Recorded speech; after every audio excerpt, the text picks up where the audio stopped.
What's up, guys? Like Pencil here, and let's chat about My Hero Academia Pro Heroes.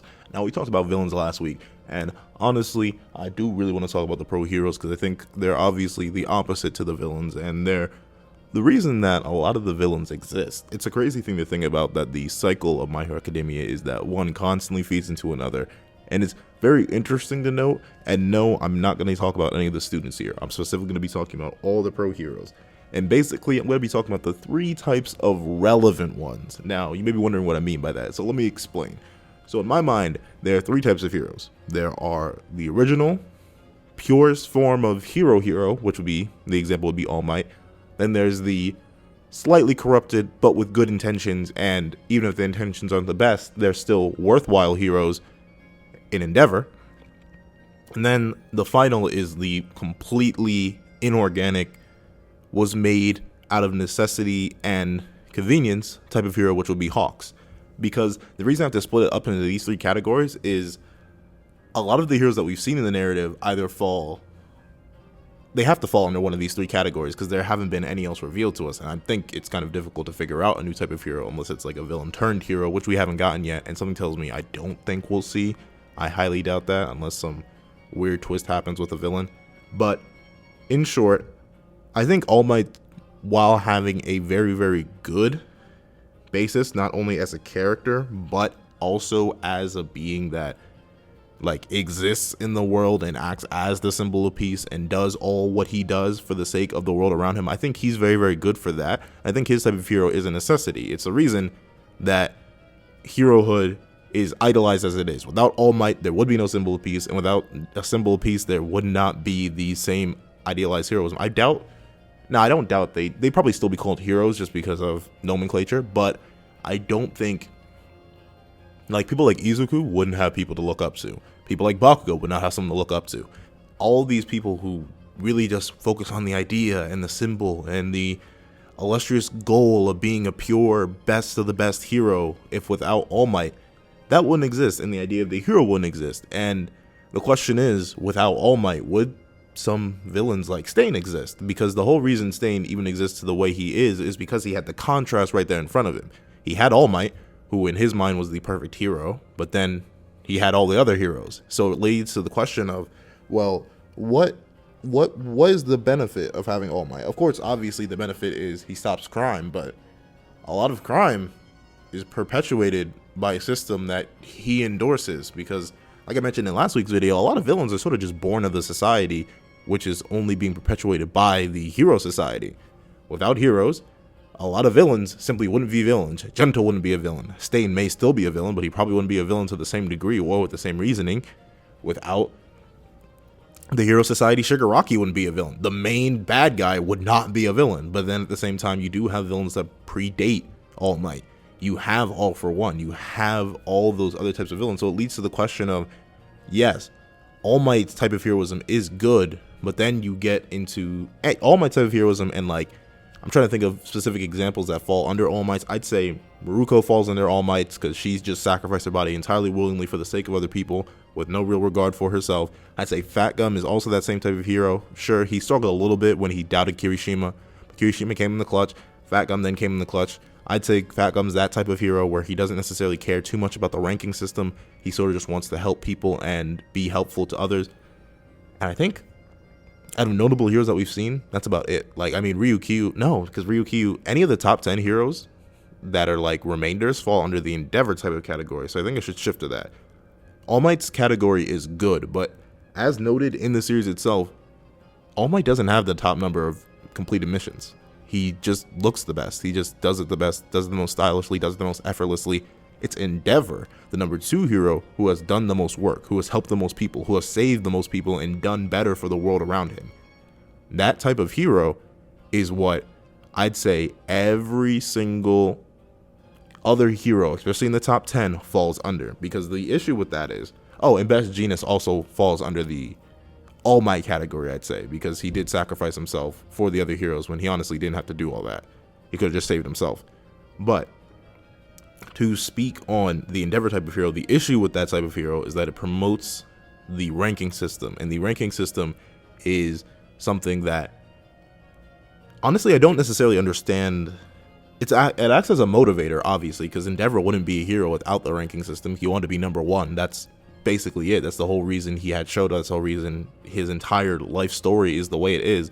So the ranking system type of hero, it works and it doesn't work, because Endeavor is like the one example of a high ranking hero that we know has done actually a lot of good. We don't.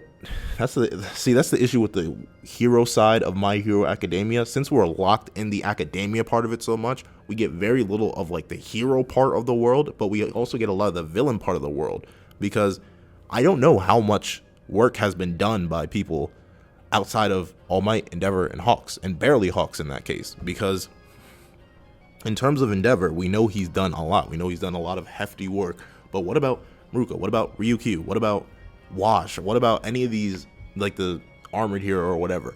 All these various heroes that are in the top 10 for reasons that honestly don't really matter that much, because if the ranking system was accurate, Endeavor would be the number one, even before All Might's fall, because he did the most heroic stuff and put in the most heroic work. But that's not the case. The actual case is that All Might was number one because All Might was a symbol, but symbols fall, symbols crumble. What you need is people like Endeavor who get the job done.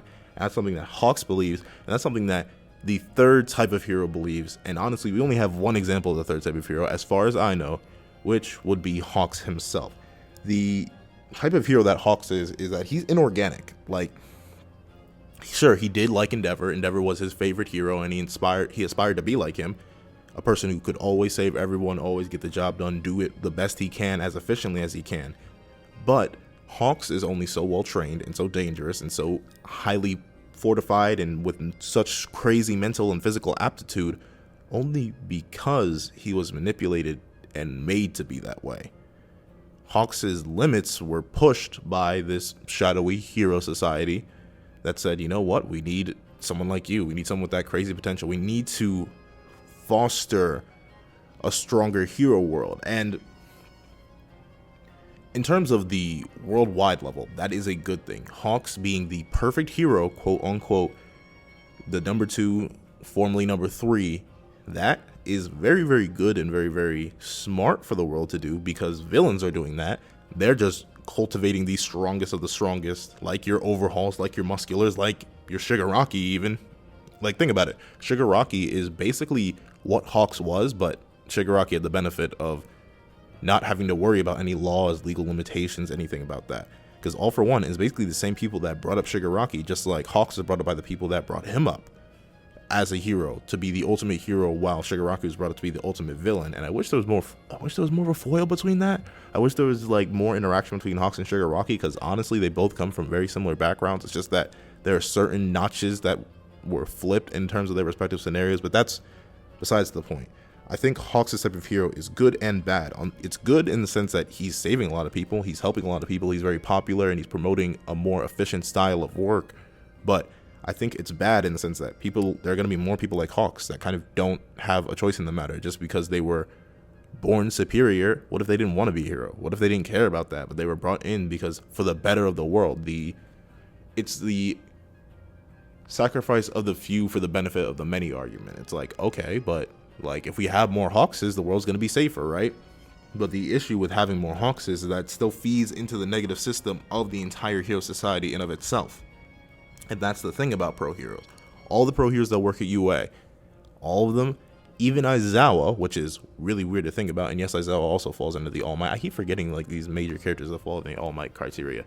But the kind of heroes that they are, even with all their fantastic like moral beliefs, all their fantastic philosophical beliefs that yes, you must sacrifice yourself for your students and for civilians and for everyone of that sort, despite all that being good, by being a licensed hero, by being in the world like that, what they're doing is that they're, accidentally or not, they're degrading herohood, as Stain puts it, because being a hero, you aren't taught to be a hero that way. You're taught to be a hero in the sense that you need to have a cool name, you need to look good, you need to do your job, sure, but that becomes almost secondary. You want to be this ideal individual, and it comes to the question of efficiency versus efficiency. What am I thinking of? I'm trying to think of another E word just to rhyme with it. But efficiency versus appearance.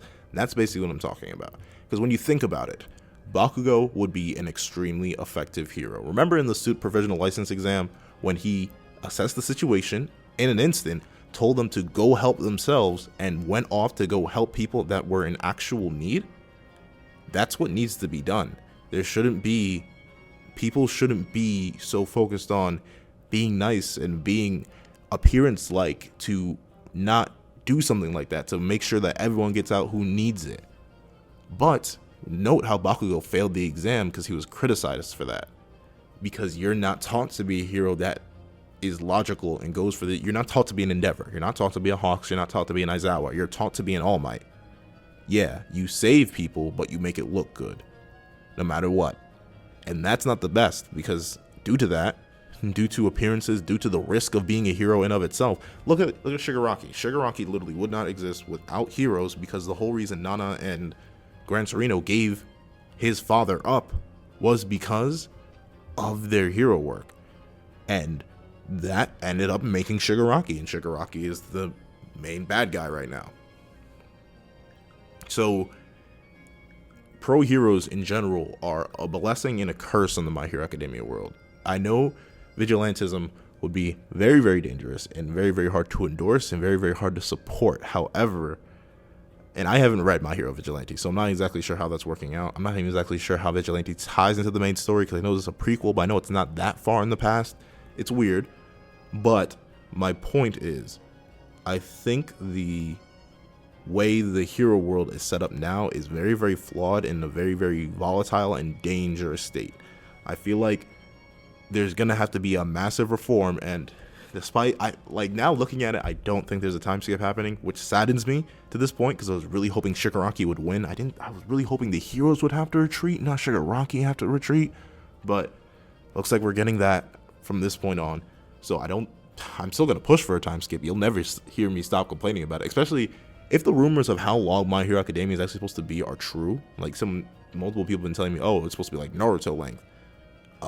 It can't go Naruto length at this point. It's in a very weird spot right now, and I feel like the entire hero system as a whole needs an overhaul, including overhaul himself. No, I'm kidding, but it needs an overhaul where stuff like that can't happen. Endeavor shouldn't happen. Like where an entire family gets abused just because of the hero ranking system, that shouldn't happen. Where a person has their entire moral philosophy overwritten for the betterment of people, that shouldn't happen. Where being nice and kind and all that good stuff is being valued more than actually saving people and actually getting your job done, that shouldn't happen. All those flaws in the hero society, in the hero world, in the pro hero world, need to be rooted out. And I think it's time for that, because we're seeing the results of what happens when there is no symbol of peace, when there is no top pro hero that is appearing invincible. And I think that would be very, very interesting to see. But that's just for me. That's what I'm saying. What do you guys think? I want to know what you guys think in the comment section down below. I always think that I'll always praise it. I literally talked about the society, I think, like a couple weeks back. I love My Hero Academia's world and how many problems it has, despite how nice it appears from an outside perspective looking in. I think it's a very, very solid world. I can't wait to see what Horikoshi does with it. I think it'll be fantastic. And that's all I have for today. Please make sure to like, share, comment, and subscribe. And I hope you guys have a wonderful day. This is That Guy with a Pencil, writing off.